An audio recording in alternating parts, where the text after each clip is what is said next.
Views எல்லாருக்கும் வணக்கம். இன்னைக்கு ரொம்ப ஃபேமஸான பர்சன் மீட் பண்ண போகிறோம். அதுக்கப்புறம் வந்து பார்த்தீங்கன்னா மாதத்துக்கு ஒரு குறிப்பிட்ட நபர்களை வந்து நம்ம சந்தித்து அவங்களுடைய வரலாறுகள் என்ன, அவங்களுடைய மகத்துவம் என்ன அப்படின்னு தெரிஞ்சுக்க போகிறோம். அதே மாதிரி இன்னைக்கு ஒரு சூப்பரான ஒரு பிளேஸ்க்கு வந்திருக்கும். அதாவது சிதம்பரத்தில் இருக்கக்கூடிய தில்லை நடராஜர் கோவில் அருகிலேயே வந்து நம்ம செந்தில் குருநாதர் ஐயா வந்து சந்திக்க வந்திருக்கும்.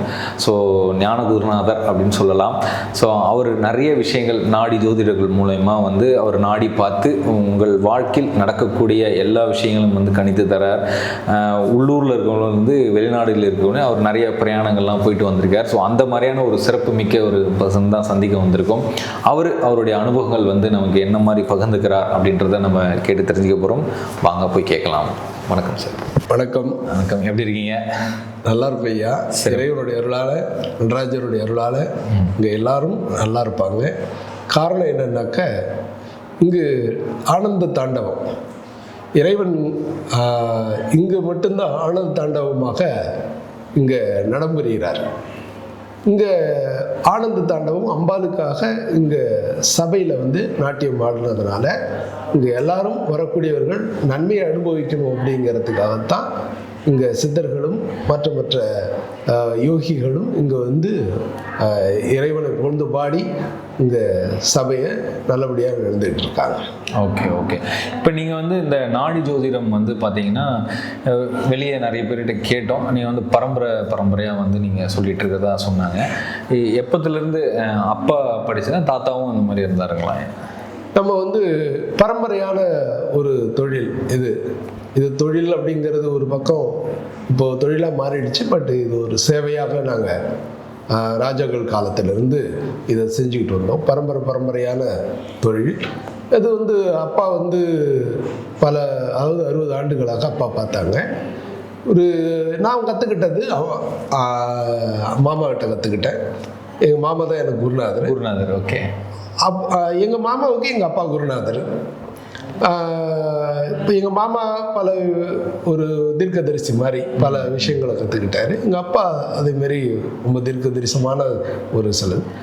நம்ம குலத்தொழில் அப்படிங்கிறதுனால நம்ம இதில் எல்லாருமே வந்து ஜோதிடம் அப்படிங்கிறது ரொம்ப கைதேர்ந்தவங்க. அதில் நம்ம நாடி ஜோதிடம், மருத்துவம், வானசாஸ்திரம் இதெல்லாம் சித்தர் பெருமக்கள் இது வந்து மனிதர்களுக்காக இந்த உலக மக்கள் தெரிஞ்சுக்கணுங்கிறதுக்காக இதை சொல்லியிருக்காங்க. இது வரக்கூடியவர்களுக்கு நல்ல விதமாக நாங்கள் இதை அவங்களுடைய பிராப்தம் அதை பார்த்து தெரிஞ்சுக்கணும்னு பிராப்தம் இருக்கிறவங்க வந்து பார்த்து அதில் வரக்கூடிய நல்ல விஷயங்களை சித்தர்கள் சொல்லி வச்ச வாக்குகளை அவங்க தெரிஞ்சுக்கிட்டு அவங்க வாழ்க்கையில் ஒரு அத்தியாயத்தையோ அல்லது ஒரு மாற்றத்தையோ அவங்க ஏற்படுத்திக்கிட்டு வாழக்கூடிய தன்மையுடையது ஆயிருக்கு. சூப்பரையா. இப்போ மெட்ரோவிப் நேயர்கள் வந்து நாங்கள் வாரம் நிறைய ஜோதிடம் சம்மந்தமாகவும் நிறைய கோவில் சம்மந்தமான வீடியோக்கள் போட்டுட்ருக்கோம். ஸோ இந்த நாடி அப்படின்னாவே வந்து ஜாதக முறையை பார்த்து சொல்கிற விதங்கள் வேறு. நாடினாவே டக்குன்னு வந்து அதுக்குன்ற ஒரு மவுஸ் வந்து ரொம்பவே அதிகம். அதை பார்க்கணும், நிறைய விஷயங்கள் தெரிஞ்சுக்கணும் அப்படின்னு சொல்லிட்டு நிறைய பேர் சொல்லுவாங்க. நிறைய செலிப்ரிட்டிகள், பெரிய பெரிய பணக்காரர்களாக இருக்கட்டும், நடிகர்களாக இருக்கட்டும், அரசியல் தலைவர்களும் வந்து இந்த நாடி ஜோதிடம் மீது வந்து மிகுந்த ஒரு எதிர்பார்ப்பு உண்டு, ஆர்வமும் உண்டுன்னு சொல்லுவாங்க. ஏன்னா எல்லாரும் போய் தன்னுடைய ஃப்யூச்சரை போய் தெரிஞ்சுக்கணும் அப்படிலாம் ஆசைப்படுவாங்க. இப்போ இந்த நாடி ஜோதிடம் மூலயமா எத்தனை நாடி ஜோதிடம் இருக்குது? இதில் நீங்கள் என்ன பார்க்குறீங்க, எப்படி வந்து நீங்கள் கணிக்கிறீங்க, எந்த முறையில் நீங்கள் பண்ணுறீங்கன்னு மெட்ரோவிப் நேயர்களுக்கு சொல்லுங்கள். இந்த நாடி ஜோதிடம் அப்படிங்கிறது கைப்பெருவிரல் ரேகை வச்சு தான் நம்ம எடுக்கிறது வழக்கம். ஏன்னா மனிதன் வந்து பிரம்ம ரகசியத்தை உணர்ந்தவன். அதாவது பிரம்ம ரகசியத்தை அதாவது வாழ்க்கையில் நடக்கக்கூடிய சில விஷயத்தை விதின்னு சொல்லுவோம். இந்த விதியை நம்மளால் தெரிஞ்சுக்க முடியுமா அப்படின்னாக்க நம்மளால் பார்த்து தெரிஞ்சுக்க முடியாது. அதை கை ரேகையில் வந்து கணிச்சு அவங்க எதிர்காலத்தை தெரிஞ்சுக்கணுங்கிறதுக்காக தான் மகரிஷிகள் கைப்பெருவிரல் ரேகையில் கொண்டு வந்தாங்க. ஒரு மனிதனுக்கு இருக்கக்கூடிய ரேகை மற்றவனுக்கு இருக்கிறது இல்லை. அதை மாதிரி வாழ்க்கையில் நடக்கக்கூடிய சில விஷயத்தை நம்ம தெரிஞ்சுக்கணும்னா கைரேகையின் மூலமாகத்தான் நம்ம தெரிஞ்சுக்கணும் அப்படின்னு மகரிஷிகள் கைரேகையை உணர்ந்து அதன் மூலமாக ஒரு மனிதன் எப்படி வாழ்வான், அவனுடைய கர்மா என்ன, கர்மா பிரகாரம் இந்த பிறப்பு அவன் எப்படி பிறந்து எப்படி அவன் வாழ்க்கையில் நன்மை தீமைகளை அனுபவிக்கிறான், அவன் அனுபவிக்கக்கூடிய இன்பங்கள் என்ன, சந்தோஷங்கள் என்ன, வெற்றி என்ன, வாழ்க்கையில் ஏற்படக்கூடிய தோல்விகள் என்ன, கஷ்டங்கள் என்ன, நோய்கள் என்ன, இதெல்லாம் தெரிஞ்சுக்கிட்டு அதுக்கு தகுந்த மாதிரி தன்னை மாற்றிக்கணும், தன்னை மாற்றிக்க முடியுமா அப்படிங்கக்கூடிய பல விஷயங்களை சித்தர்கள் இந்த ஓலையில் குறிப்பிட்டிருக்காங்க. அதை பல நூற்றாண்டுகளாக எங்களுடைய முன்னோர்கள் வழி வழியாக அதை செஞ்சுக்கிட்டு சேவையாக செய்கிறோம், செய்து மக்களுக்கு தொண்டும் செஞ்சுக்கிட்டு இருக்கோம். ஏன்னா இப்போ நாடி ஜோதிடனாவே நம்ம அகஸ்தியரையா தான் வந்துருவார். ஸோ அந்த ஓலைச்சுடிகள் எடுத்து அதில் இந்த ஏட்டின் மூலமாக ஏன்னா எத்தனையோ ஆண்டுகள் எவ்வளோ பேர் பிறக்கிறாங்க இறக்குறாங்க. ஸோ இவர் இன்னார் பிள்ளை இன்னாரோட இடத்துல தான் வளருவாங்க, இன்னாராக தான் இருப்பாங்க, இன்னாராக வாழ்வாங்க அப்படின்னு அந்த ஓலைச்சுடிகளில் வருது. இது வந்து எந்த அளவுக்கு வந்து மக்கள் வந்து இது ஏற்றுக்கிறாங்க, நீங்கள் எவ்வளோ பேருக்கு இதை சொல்லியிருக்கீங்க, அவங்களுடைய லைஃப்பில் என்னென்ன மாற்றங்கள்லாம் நடந்திருக்கு, நீங்கள் முதல்ல பார்த்த ஒரு விஷயத்தை, அதாவது நீங்கள் கற்றுக்கிட்டு பண்ண வைக்கும்போது உங்களுடைய அனுபவத்தை வந்து மக்களுக்கு சொல்லுங்கள். இப்போது நீங்கள் சொல்கிற பிரகாரம் மனிதன் வந்து கர்மாவின் அடிப்படையில் இவங்களுக்கு தான் இப்படி தான் இவன் பிறப்பான், அவனுடைய வாழ்க்கையின் விதி அம்சங்கள் இப்படி அப்படிங்கிறது எல்லாம் எழுதப்பட்டது தான். அதை எழுதப்பட்டது இதன் பிரகாரம் இப்படி வாழ்வான் அப்படிங்கும்போது இன்னாருக்கு, அதாவது இந்த பெற்றோர்களுக்கு இத்தனையாவது குழந்தையாக இந்த பேரமைப்போடு நீ வாழ்வ, பிறந்து இப்படி தான் உன்னுடைய கல்வி உடல் ஆரோக்கியம் வாழ்வ அப்படிங்கிறத இதை சொல்லி வச்சிருக்கிறாங்க. அதே மாதிரி தான் நம்ம வாழ்க்கையும் ஒவ்வொரு கட்டத்திலையும் நம்ம நடந்துக்கிட்டு இருக்கு. ஓகே, இப்போ நாடிகளில் எத்தனை வகையான நாடிகள் இருக்கு? நாடியில் வந்து மொத்தம் இதை வந்து 18 சித்தர்கள் இதை சொல்லி வச்சிருக்காங்க.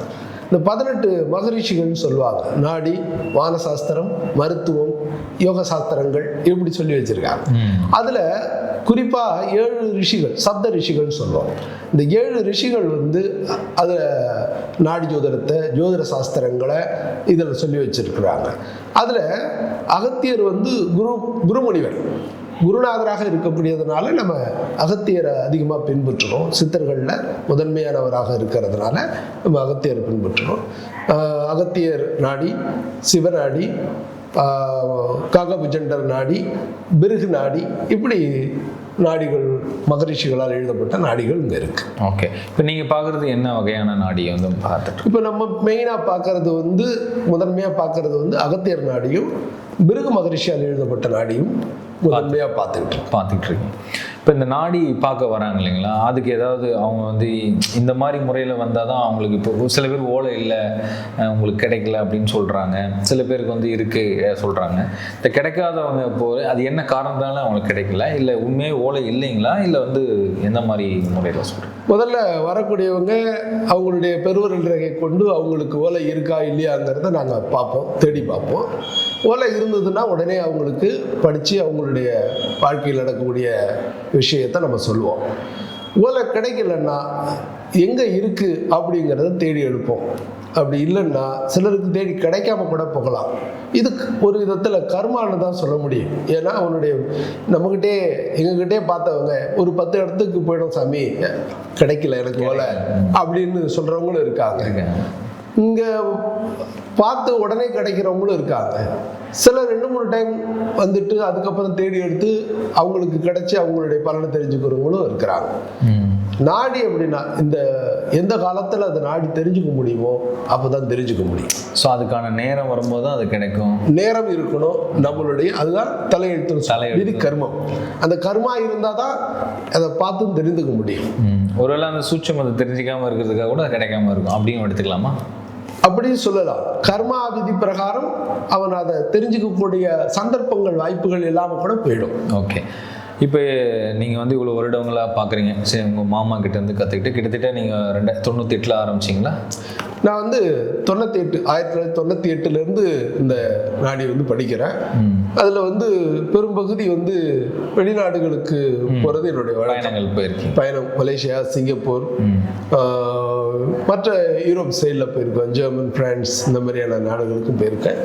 அதே மாதிரி முஸ்லீம் நாடுகளுக்கும் போயிருக்கேன், அரப் கண்ட்ரிக்கும் போயிருக்கேன், எமிரேட்ஸ்க்கும் போயிருக்கேன். Super super. இப்போ இந்த சிதம்பரம் பகுதியில் நீங்கள் வந்து ஒரு ரொம்ப சிறப்புவீங்க நாடி ஜோதிடராக இருக்கீங்க. இந்த தில்லை நடராஜர் கோவில் பற்றி நிறைய விஷயங்கள் வரும்போது சொல்லிட்டு இருந்தீங்க என்கிட்ட. அதனுடைய மகத்துவங்கள் என்ன, இந்த இடத்துல என்ன ரகசியங்கள்லாம் இருக்குது? சிதம்பரம்னாவே ஒரு பிரம்ம ரகசியம்னுவாங்க, சிதம்பர ரகசியம்னு சொல்லுவாங்க. யாரையா குசு குசுன்னு பேசிகிட்டு இருந்தால் கூட என்ன அங்கே சிதம்பர ரகசியம் ஓடிட்டு இருக்குன்னு கேட்பாங்க. ஸோ அந்த பழமொழியிலே இருக்குது. இப்போ இந்த கோவிலோட மகத்துவம் பற்றி கொஞ்சம் சொல்லுங்கள். நடராஜ பெருமான் இங்கே வந்து அணுவாக இருக்கிறார். இது ஒரு ரகசியம். ரகசியம்னாலே அது நம்ம தெரிஞ்சுக்க முடியாத ஒரு சுட்சமம். அப்போ தெரிஞ்சுக்க முடியாத ஒரு பொருளாக இருக்கிறார் இறைவன் அப்படிங்கிறது தான் இதனுடைய ரகசியமே அப்படி சொல்லலாம். இது நடராஜருடைய ஆலயம் சிதம்பரம் வந்து 5 ஸ்தலங்கள், பஞ்சபூத ஸ்தலங்கள் சொல்லுவோம். இந்த பஞ்சபூத ஸ்தலம் நீர், நெருப்பு, ஆகாயம், காற்று, மண். அதில் ஆகாயமாக இருக்கிறது இங்கே நடராஜர். அப்போ ஆகாயம் என்றால் அண்ட சராசரம், பிரபஞ்சம்னு சொல்லுவோம். இந்த பிரபஞ்சமாக இருக்கக்கூடியது, அணுவாக இருக்கக்கூடியது தான் இந்த உலகம். நடராஜரும் இங்கே அணுவாகத்தான் இருக்கிறார், பிரபஞ்ச சராசரமாக இருக்கிறார். அப்போ வந்து இறைவன் வந்து ரொம்ப ரகசியமான ஒரு இருக்கிறதுனால ஒவ்வொரு விதி பிரகாரம் ஒரு மனிதனுடைய ஆன்மாக்குள்ளார் இருக்கிறத தெளிவுபடுத்துறதுக்கு தான் இங்க ரகசியம் அப்படிங்கிறதையும் சொல்லி வச்சிருக்கிறாங்க. மறைபொருளாக இருக்கிறார் இறைவன், நம்ம மனசுக்குள்ளார இருக்கிறார் அப்படிங்கிறத உணர்த்தான் இங்க வந்து மறைபொருளாக இங்க விளங்குறார். அதே மாதிரி பார்த்தீங்கன்னாக்க நடராஜ பெருமானுக்கு உண்டான இங்க சிறப்புகள் பல உண்டு. இங்க நாட்டிய குலமாக நடராஜர் வந்து இருக்காரு. இறைவனுக்கு வந்து பொற்சபை நாயகனாக இருக்கிறாரு. அதாவது மற்றும் சொல்லப்போனாக்க இங்க அம்பாளுக்கு தரிசனம், நாட்டிய குலத்தில் அம்பாளுக்கு தரிசனம் தந்தது. மெட்ரோ பீப் குழு மீண்டும் ஓர் ஆன்மீக பயணம்.